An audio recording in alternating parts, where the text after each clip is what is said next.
episode 3 of Talk Football here with Football Manager HD.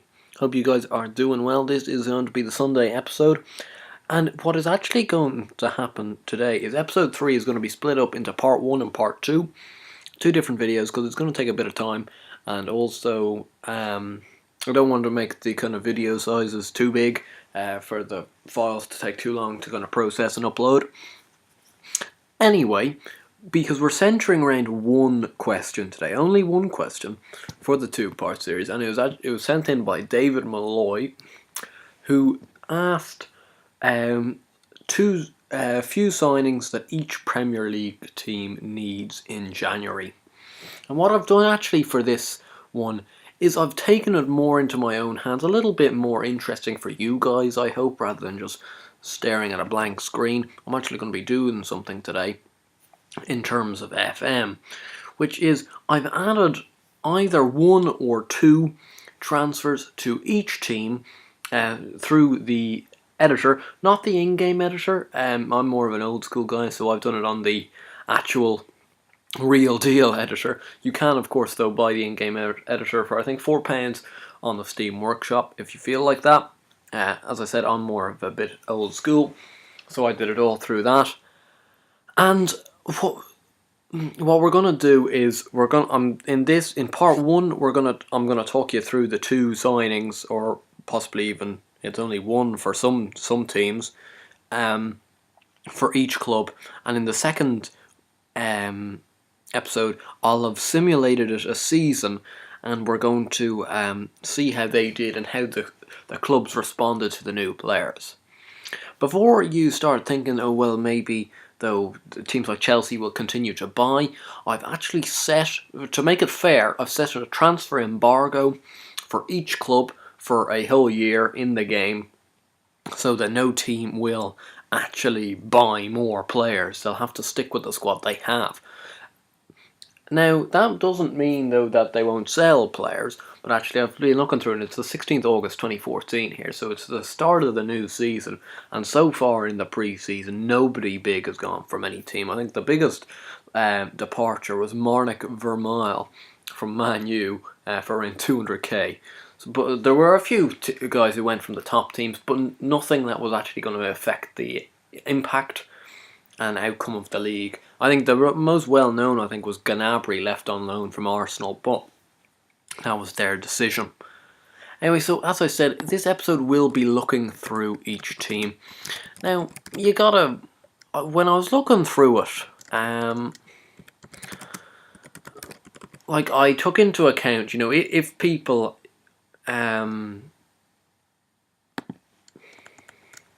if somebody had already signed, like for Villa, Carles Gil has already signed. I added him as one of the two, and then added another one. For some, as I said, I only added one because either they didn't really need, like Chelsea, they only got one player, I think, or it's such a kind of big name, possibly, that it's only one.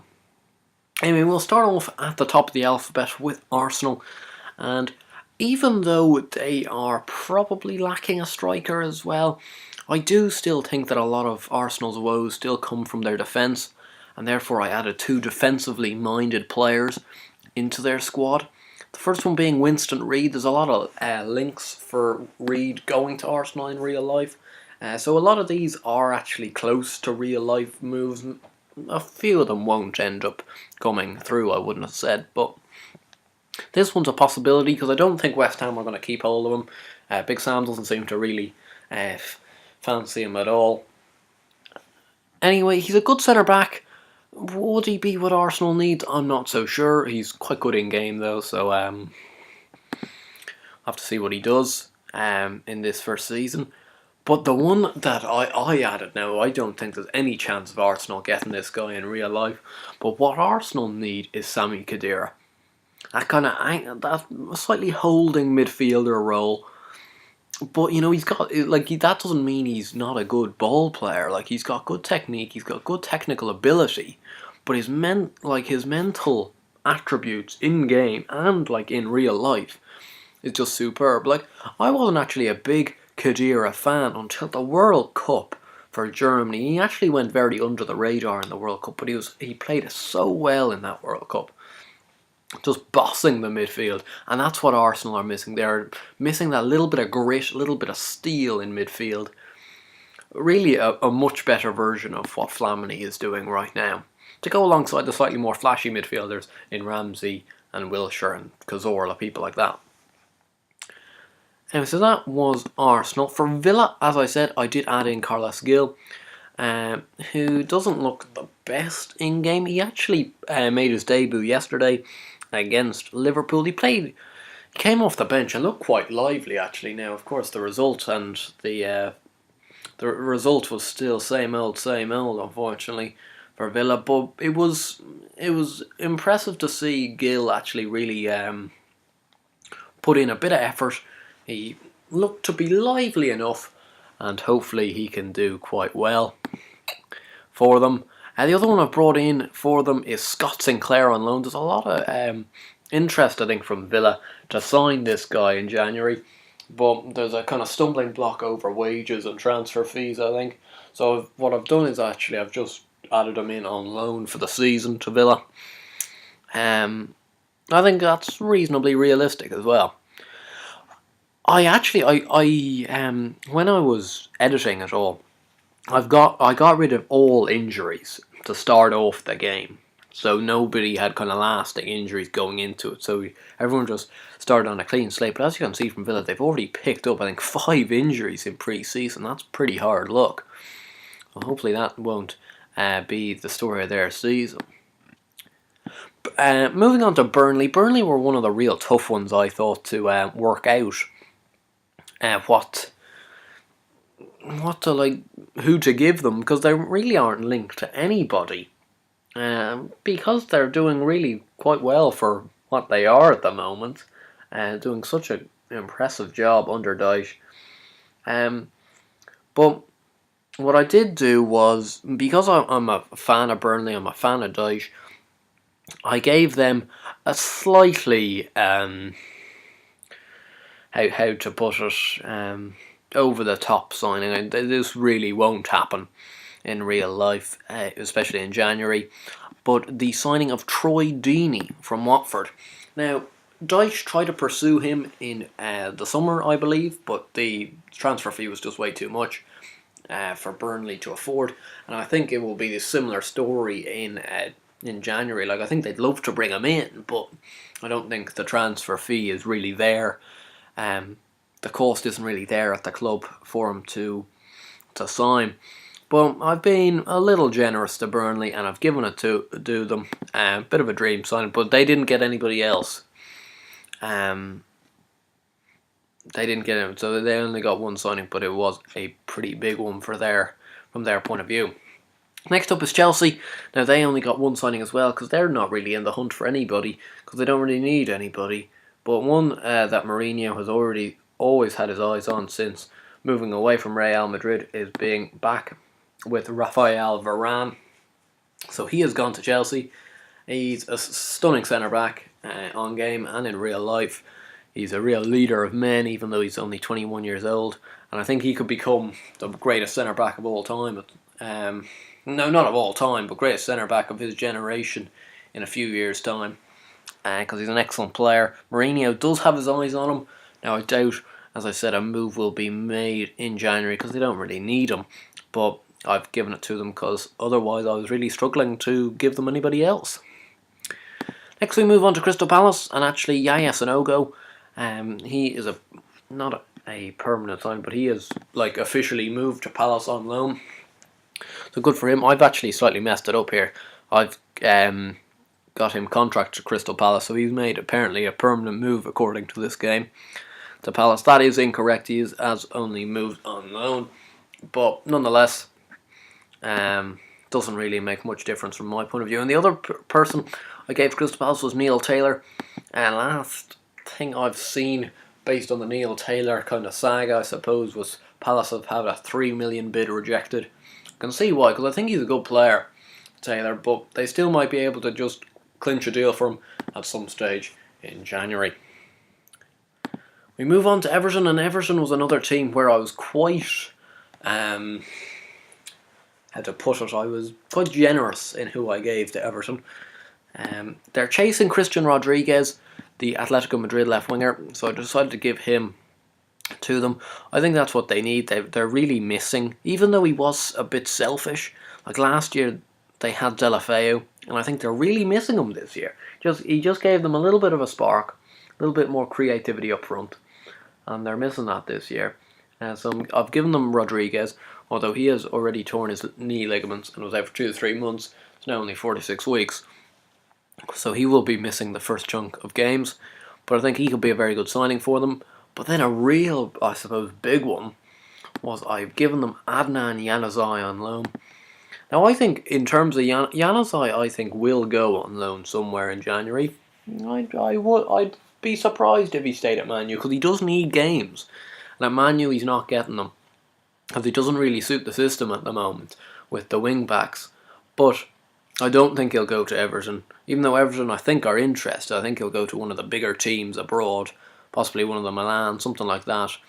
But I doubt he will go to Everton. But I thought Everton, I think, are in the hunt for him, but although Villa are in the hunt for him as well, and I don't think that's going to happen. So I decided to give him to Everton, and I think based on his in-game stats, he'll be a wonderful signing for them this year. Next up, we had Hull City again. I was reasonably generous to Hull. I gave them Mohamed Salah on loan from Chelsea. I think they're in the hunt for Salah and Aaron Lennon as on loan deals in January to add a bit of bolster, a bit of strength on the wings. Salah isn't the best in game, but he's quite good, and I think he just hasn't had a time to shine at Chelsea and needs to kind of move on, I think, and start his career off again. And the other one, which is actually complete fiction, is that of Rudy Gestede has joined Hull in this. And now it's actually come through, I think, yesterday that Bruce isn't going to sign Gestede, even though they were interested. But I was really struggling to find anybody else who they were interested in. So I decided to go for Gestede. Just as it's pretty fictional stuff. He's a good player in the Championship. I don't know whether he'll be able to make the step up, though, to the Premier League. We'll have to see. Now we're getting on to Leicester City, and of course they've brought in Andrej Kramaric from Rijeka, I think. Yeah. So that was a good signing for them. I think he looks reasonably decent. And also another guy they're going after, who I've given them to, is Shinji Okazaki from Mainz. Sorry. Striker again, can play also on the left. Looks a decent enough player, Japanese international. He could be a bit of a steal for them on this game. We move on to Liverpool, and Liverpool is actually quite controversial because one of the guys I've given them is Fabian Delph, because Fabian Delph is heavily linked with Liverpool. I do think he will go to them, but I put him into the Liverpool squad, and he finds himself in the under-21s and injured, which is not a good start to his career at Liverpool. He's not the best in game, actually. And I have to say, if they're willing to stump in real life, if Liverpool are willing to stump up 8 million or something for a guy who's out of contract in the summer, I'll take it. I'll drive Fabian Delph up to Liverpool myself, I have to say, because like that is good money for us at this stage. And rather than just letting him go on a free at the end of the year, I'd cash in on him now. And also, though, the other one, he certainly isn't in the under-21s. The big name, again, I don't think it's that realistic, but Petr Cech moving to Liverpool. He's reportedly unhappy at Chelsea because he's now a second keeper, despite being still probably in the top 10 keepers in the world. But I think he might move somewhere actually in January, Cech, but I don't think he'll be to Liverpool. I think he'd have slightly higher standards than that, because I think a lot of teams will be searching for him to come in. So anyway, classy keeper though will do a good job for Liverpool, I'd say, in this season. Manchester City, They only got one, I think, and that was the one that's actually already been confirmed this year, which was Wilfred Bony. I think he's actually slightly underrated in Football Manager, and maybe that will change in the January patch or update. Hopefully it will, because he's an excellent player, and I think he deserves better attributes than he has, because he really is top class. I'm not sure though whether that was really the right move for him. Maybe he'll end up being so. I wouldn't know though. Next up, we have Manchester United, and actually with Manchester United we gave them two players. Nathaniel Klein has moved to Man U. I don't see this actually happening in January, because I think they're reasonably happy with the situation at the moment. But with the wing backs, I don't think they can rely for season upon season on Antonio Valencia playing a right wing back. They need actually a proper defender in there. And I think Klein could fit the bill quite nicely, because he's reasonably good going forward as it is.